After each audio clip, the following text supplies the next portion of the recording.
You know, when we joked about the whole backwashing thing in Cold Steel 2, I didn't expect for Falcom to make it even more of a thing in Cold Steel 3. Trails of Cold Steel 3 is the 8th game I have finished in my journey through the Trails games, and there's some things that Cold Steel 3 does so well that it makes me wonder, is this in my top 3 favorite Trails games? Then there's other things that made me wonder, why am I playing this game again? Now, before we begin, just a quick warning, I'm gonna spoil this game. There's really no way to talk about it without spoiling it. So don't comment below about things getting spoiled unless you have the memory of a goldfish like I do. Now, if there's a way to describe this particular arc in the Trails series, is that it's cyclical in the sense that Trails of Cold Steel 3 follows the same format of Trails of Cold Steel 1. You go to school, you have a free day to hang out with friends, you get your back washed, and then you go on a run-of-the-mill field study that somehow ends with you running into a evil, creepy organization. But with Trails of Cold Steel 3 from the get, I knew this was going to feel different, especially when I saw Tita and Agate show up at the branch campus of Thors Military Academy. Y'all, who are those two? And especially when I saw Randy Orlando show up as well. Gaius next to him? Michael Irving. Randy? What? Name's Randolph Orlando. I knew what was happening. Falcom was bringing things together from the last 8 or so games, and everything was going to pop off in this game. You know, and that's one of the things, because ever since I had played through the Sky trilogy, I had been wondering when I was going to see the cast of characters from the Sky games again. As far as I'm concerned, I think the Sky trilogy is my favorite cast of characters in this series. And sure, we've gotten some of those characters in the Crossbell games, mainly Joshua, Estelle, Ren, with an appearance of Kilika, and Lecter's rise to primetime screen time as a member of the Ironbloods. But what of Shara, Zin, Agate, Tita, Kevin? Does anyone even remember Kevin at this point? It feels like Kevin is just a ghost. But not only did I get to see some old faces again, albeit a little different because of the passage of time, but I got some new faces in the new Class 7. See, in the last 2 Cold Steel games, this is where, at least in those reviews, I mentioned that I felt the cast was too big, and what I meant was I felt like the party was too big. It was kind of difficult to get invested in everyone equally because of how clunky the bonding event system was. And if you wanted to get connected with those characters, you had to resort to either save scumming or watching YouTube videos. But this time around, due to the smaller party, I actually got an adequate time with each character. And I have to admit, I think I like New Class 7 better than the Old Class 7. And for those who need a refresher, New Class 7 is composed of Yuna, a young and bright cadet from Crossbell who feels a little out of place in Erebonia, and surprising to me, apparently was in the Crossbell games, but I never ran into her, or if I did, I forgot about it, because again, I've got the memory of a goldfish. Class 7 also has Kurt Vander, a noble whose family was known for protecting the royalty of Erebonia until Chancellor Osborne got involved at the, in between Cold Steel 2 and 3. That was another weird thing about this game, is that there were events that happened between Cold Steel 2 and 3 that they kept referencing, and I'm like, did I miss something here? What's going on here? But I've been told not to watch the anime, so I'm trusting y'all with that one. I just won't waste my time with it. But then Class 7 also had Altina, who in Cold Steel 2 was one of the antagonists who caused a lot of problems for the old Class 7. But Altina, surprisingly, was part of the Ironbloods and has been assisting Rean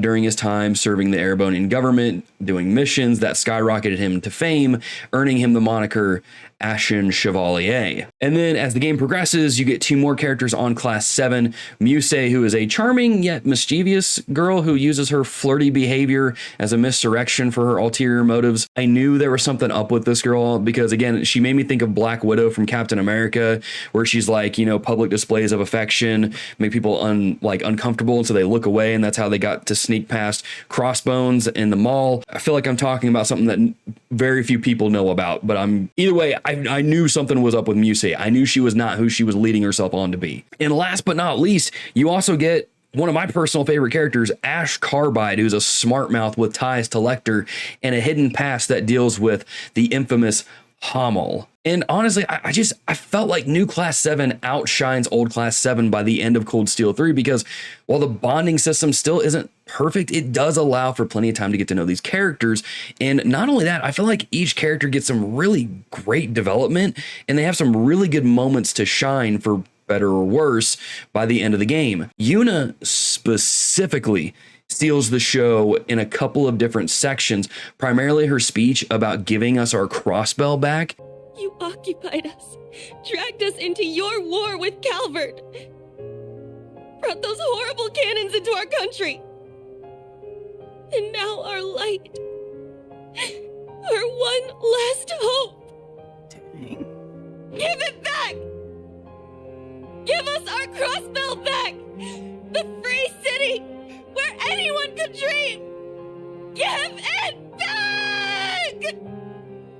That scene wrecked me. The only character who I didn't really feel had a really good moment to shine was Kurt, but maybe he will in Cold Steel 4. But I know. Play Trails to find out. Now, Tita, Agate, and Prince Oliver aren't the only returning characters. We get characters like Tio, Jingo, McBurn, Campanella, and the now disgraced Vita all make a return in Cold Steel 3, along with a certain other character who goes by Azure Siegfried, but we all know it's Crow. And with his return comes the truth about the Cold Steel series. Death means nothing. Well, except for Mayor Otto and Leeves. Pour one out for our boys. As I've stated before, when a character dies in a work of fiction, it really rubs me the wrong way and kind of ruins the story a little bit. It just removes any sort of tension or suspense or anything in that particular field, whatever I'm reading or watching or whatever it is. It just tells me that death really doesn't mean much because it just doesn't feel permanent. It's one of the reasons why I don't read comic books anymore. As a matter of fact, when George shows up and shoots Angelica, a thought in the back of my head went, is Angelica really dead? Is she? Or is she just going to come back later with a mask too? And I hope not. She better not, because Angelica freaking sucks. But we even had Fee's old boss Ruger come back. Who's next? Randy's dad? Rean's mom? Mayor Otto? Who knows? And while the Courageous getting blown up at the end did hit me hard. Are you kidding me? I can't help thinking that Toval, Oliver, and everybody else on the Courageous aren't really dead, because the game has shown at this point that no one actually dies outside of those two characters I mentioned earlier in Mayor Otto and Leeves. Death is just more of an annoying speed bump in this series that leaves little to no impact. Now, this isn't to say that the story of Cold Steel 3 isn't without some punches to the gut or surprise slaps across the face, because, oh boy. Giliath Osborne, let's talk about this guy for a little bit. He has been this enigmatic, imposing mastermind of a character that we got a little glimpse of in Trails to Azure, and throughout the entirety of Cold Steel, we've been seeing him get more and more powerful, and we're seeing how smart this guy truly is. I mean, he stole the Phantasmal Blaze plan from Ouroboros and made it happen. This is something Ouroboros hasn't been able to do in the entirety of the series yet Osborne comes in, takes it over, and then brings about the Great Twilight, unleashing a curse across not only Erebonia, but the entirety of Zemuria. And not only does he do this, he somehow brings the gnomes and the Black Workshop and Ouroboros under his reign, under his control, and it cements Osborne as a true villain, a true force to be reckoned with that honestly at times had me wondering, can we even take this guy down? And it also adds to the fact that he's so cartoonishly evil because he literally has no heart. the scene where he tells Rean that whatever scene it was where you find out he has no heart and it's now inside of Rean. It's like, okay, so at one point he did have a heart and he gave it to Rean so Rean could survive. But now he's just so evil. He literally has no heart. You can't make this stuff up. I guess you can, because Falcom made this up for their story. You get what I mean. You get what I mean. Now, I mentioned earlier how Cold Steel 3 and just this Cold Steel series as a whole, it feels like it's a cyclical thing. And Cold Steel 3 does feel like a better version of Cold Steel 1.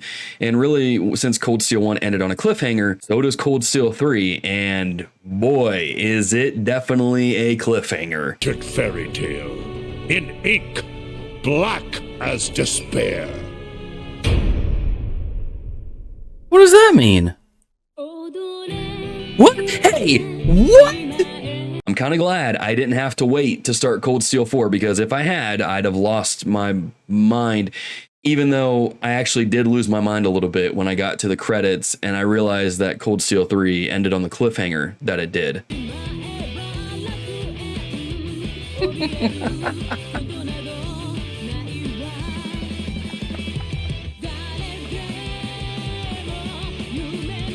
This freaking game, dude.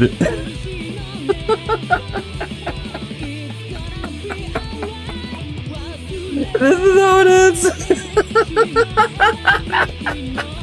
Let's switch gears for a second and talk about the thing that I've seemed to struggle with a lot in this series. You see, each game in the Trail series does something to change up the combat in one way or another, whether it's a balance change or the orbments work a little bit differently. In Cold Steel 3, they introduced 2 new mechanics in Brave Orders and the brake system. And I have to say, I actually really like these new additions. I thought Brave Orders allowed for some life-saving and game-breaking buffs at times, and it was a really cool mechanic to see how characters who may not be in your party can still help you in a different way. And breaking enemies into an unbalanced stance, opening them up for different link attacks, just felt great and at times overpowered. As a matter of fact, there were times I had to actually check the difficulty to make sure I was still on normal instead of like the game somehow switching over to easy. But shout out to Arcane Gale for hooking me up with their nightmare builds that allowed me to just decimate literally everything in the Grawl at the end of the game. And so I thought the combat felt really good in here, and this was probably the first time in the series I really sat down and dug deep into the systems and really tried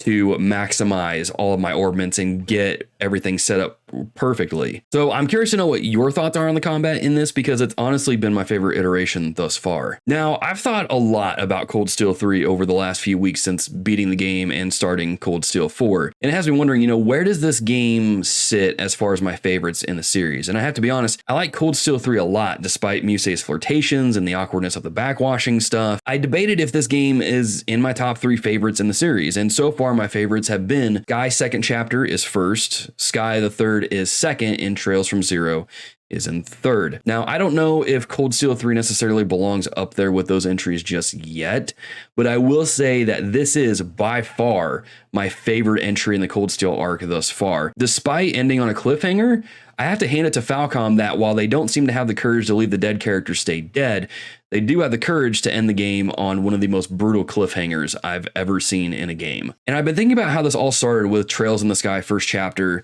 last year in January or February of 2022. And if you've seen that review on the channel, you know I almost dipped out. I thought the pacing was really slow and I had a hard time keeping up with it, and I wasn't sure if I was going to continue on this journey. But as y'all know, I did, and I'm really glad I did, because at this point, I'm seeing a lot of the threads that began there pay off here.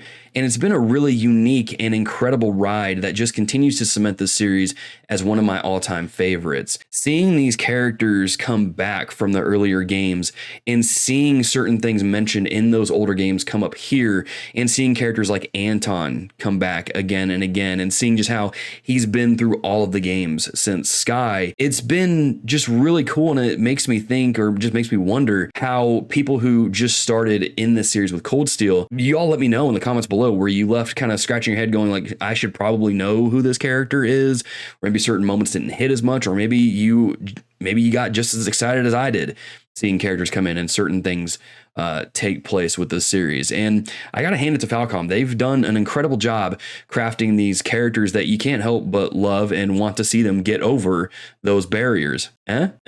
So huge shout out to all of you that have been with me on this journey so far. And now it's time for us to go forward into Cold Steel 4. And I can't wait to see what happens with Class 7 and what other familiar faces return. But oh my gosh, Cedric sucks so much. If he just... Farewell, Olivert. Dude, screw you, Cedric. Well, I know because I played Cold Steel 4. I know he comes back, but you get to beat him up, and it's honestly super satisfying. But I cannot stand Cedric at all. He's just an annoying little brat. He's like, oh, well, the power and stuff, I can feel it again. Oh, I'm so cool. I hate Cedric. I hate Cedric so much. Anyway, y'all, those are my thoughts on Trails of Cold Steel 3. I know I skipped over a lot in this review and mainly just did it to save on time, but also let's just continue talking about some of the different things that maybe you want to know my thoughts on in the comments below. I'm sure I'll think of some stuff that I meant to put in this video and I'll just leave it in as the pinned comment. But again, I want to thank you all for watching this video. And if you like this video, why not hit the like button and consider subscribing to the channel for more Trails content here at TRG. I actually streamed a good portion of my playthrough of Cold Steel 3 here on the channel that you can go check out for yourself. It's in the playlist. And I've also got reviews of the other Trails games up on the channel as well in their own playlist. And due to life circumstances, I'm unable to stream my entire playthrough of Cold Steel 4, but I do have the opening section and the fragments chapter up in their own playlist as well. And oh boy. Cold Steel 4. It's a game. With that being said, I want to thank you all for watching this video. Be a deer, keep it locked here, and I will see you in the next video.